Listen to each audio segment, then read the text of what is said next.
La vieille maison se dressait au bout de Harwood Lane. Un chêne noueux, ses branches comme des doigts squelettiques, surplombaient la façade en ruine. Les habitants chuchotaient des histoires sur la maison. Ils parlaient de choses invisibles, de murmures portés par le vent, d'yeux froids observant depuis les fenêtres poussiéreuses. C'était un lieu d'ombre et de secret, un lieu où le voile entre les réalités s'amincissait. La maison était restée vide pendant des décennies. Personne n'osait y entrer, pas après la tragédie qui s'était déroulée entre ces murs.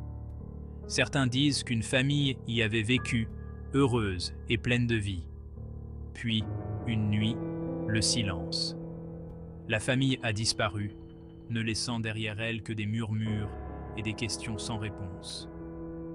Maintenant, seules les âmes les plus courageuses osaient s'approcher.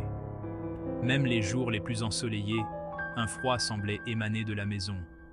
Les oiseaux évitaient ses avant-toits, et les animaux errants savaient qu'il valait mieux ne pas s'aventurer sur la pelouse envahie par la végétation. C'était comme si la maison elle-même était une entité vivante, son obscurité se répandant pour infecter le monde qui l'entourait. La maison de Harwood Lane était plus qu'un simple bâtiment abandonné. C'était un monolithe de peur, un témoignage des ténèbres qui se cachaient sous la surface du monde quotidien. C'était un lieu où naissaient les cauchemars. Léo, un étudiant en cinéma assoiffé de macabre, voyait dans la maison le sujet idéal pour son projet de fin d'études. Il aspirait à la peur brute et pure que seul un endroit comme celui-ci pouvait procurer. Les histoires, les murmures, la terrifiante histoire, tout cela était du pain béni pour son objectif. Il envisageait un documentaire effrayant qui cimenterait sa place au panthéon de l'école de cinéma. Il n'était pas naïf face au danger. Il avait entendu les histoires, senti le frisson de la peur au creux de son estomac en se tenant devant la structure délabrée. Mais l'ambition, ce désir brûlant de reconnaissance, l'emportait sur son appréhension. Il se disait que ce n'était qu'une vieille maison, son obscurité exagérée par les légendes locales. Il imaginait les félicitations, les éloges de ses professeurs, l'envie dans les yeux de ses camarades. Ce film, il en était sûr, serait son chef-d'œuvre. La maison hantée de Harwood Lane était son passeport pour la gloire. Armé de sa caméra, d'un trépied et d'une lampe de poche vacillante, Léo s'engagea sur le chemin envahi par la végétation. Le craquement du gravier sous ses pieds était le seul son qui osait briser le silence étrange. Il était engagé maintenant. Il n'y avait pas de retour en arrière possible. C'est Marc, le camarade de classe et rival de Léo, qui lança le défi. « Je te parie que tu ne tiendras pas la nuit là-dedans !» avait-il ricané, les yeux brillants d'une joie mauvaise.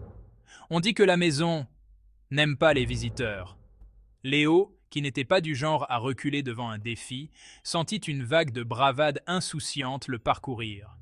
Il ricana, feignant l'indifférence. « Allons, Marc, tu crois que quelques histoires de fantômes me font peur ? Je vais passer la nuit entière dans cette maison et filmer le tout. Tu n'as qu'à attendre. » Le défi était lancé, épais et lourd comme l'air humide de l'été. Léo, bien que son cœur battît la chamade dans sa poitrine, refusa de montrer sa faiblesse. Il ne donnerait pas cette satisfaction à Marc. Il allait conquérir cette maison, vaincre sa peur et en sortir victorieux. Il savait que le défi était stupide, alimenté par l'ego et un sentiment de fierté mal placé. Mais la graine du doute avait été plantée. Il ne pouvait pas faire marche arrière maintenant, pas avec le sourire suffisant de Marc gravé dans sa mémoire. Il devait lui prouver qu'il avait tort. L'air devint lourd lorsque Léo poussa la porte grinçante. Des particules de poussière dansaient dans le mince filet de lumière qui perçait la pénombre. L'air était saturé de l'odeur de la décomposition, du temps et de la négligence. Elle s'accrochait à sa peau, l'étouffant. Il alluma sa lampe de poche, son faisceau traversant l'obscurité. Des toiles d'araignée pendaient de chaque coin et la poussière recouvrait chaque surface comme un linceul. La maison grognait autour de lui, une symphonie de bois qui se tassait et de créatures invisibles. Il s'enfonça dans la maison, chaque pas résonnant dans le silence de mort. L'air devint plus froid, l'obscurité plus oppressante. Il sentit une présence, invisible mais palpable, qui observait chacun de ses mouvements. Léo resserra son emprise sur sa caméra, les jointures blanches. Il essaya d'ignorer le sentiment de terreur qui le tenaillait. Il était là pour une raison, se rappela-t-il.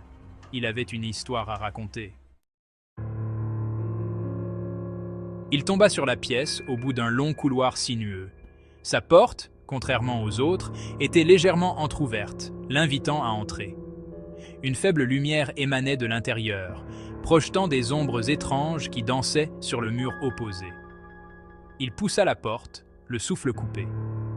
La pièce était circulaire, ses murs tapissés de miroirs.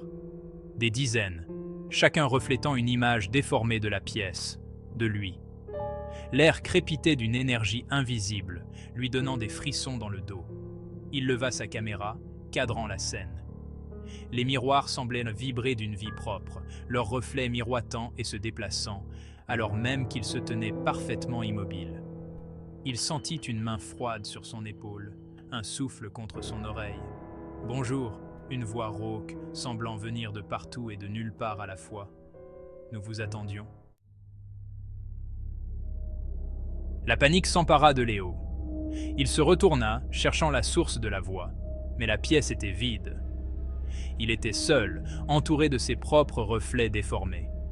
Les miroirs semblaient se refermer sur lui, l'étouffant.